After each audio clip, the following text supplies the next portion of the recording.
네, 지난 그 22일 오후에 50대 여성이 그 경기도 남양주 진건업 거기에 그 지인이 자신이 알고 있는 사람이 근무하고 있는 그 공장에 들렀다가 그쪽 근처를 이제 산책을 하는데 어디냐면은 그 근처에 있는 개 사육장 앞이에요.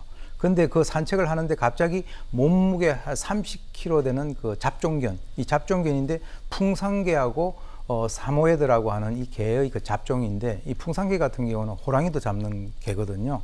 그 개가 갑자기 이제 그 뒤에서 나타나가지고 뒷목을 물려가지고 이제 사망한 사건이 발생을 했는데요. 물론 이제 이 당시에 이 나타난 개는 한 2달 전부터 그 지역을 출몰을 했다라고 하고요. 그 지역에는 유기견들이 굉장히 많아가지고 이 떼로 몰려다니면서 사람들이 평소에도 많은 어떤 위협을 느꼈던 그런 상황에서 이런 불행한 사고가 발생됐습니다. 그렇군요.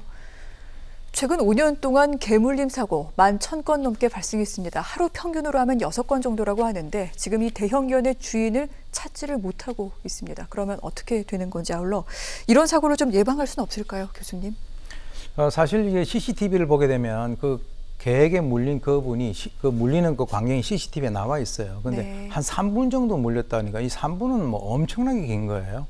그래서 이제 그 나중에 결국 이제 사망을 하셨는데, 실제로 이제 반려견 천만 시대라고 해가지고 지금 개를 기르면서 지금 뭐 경제적인 사정이 좋지 않거나라고 하면은 개를 스스럼 없이 유기를 해버려요. 그럼 개들 같은 경우도 이제 그 거의 들개가 되어가는 그런 과정이죠. 아까 말씀하셨듯이 5년간 약 11,000건 정도가 이렇게 발생이 되면 거의 하루 평균 6건 정도가 물린다는 거예요. 특히 이제 지금 뭐 야외 활동이 상당히 많은 5월에서 8월 달에 집중적으로 이제 물리는 것으로 되어 있는데, 아까 말씀하셨지만은 이 개의 그 견주를 찾는 것은 거의 힘들지 않을까 그런 생각이 들고요.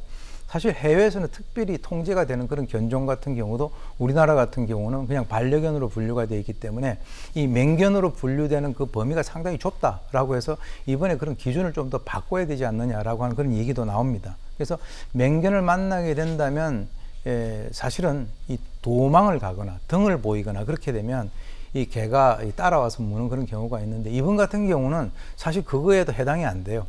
그냥 그 아주 평온하게 산책을 하고 있는데 갑자기 와서 네. 목을 물었기 때문에 이분 같은 경우는 정말 그 운이 나쁜 그런 케이스라고 볼 수가 있습니다. 그렇군요. 잘 알겠습니다. 사건 하나 끝으로 짧게 좀 보도록 하겠습니다.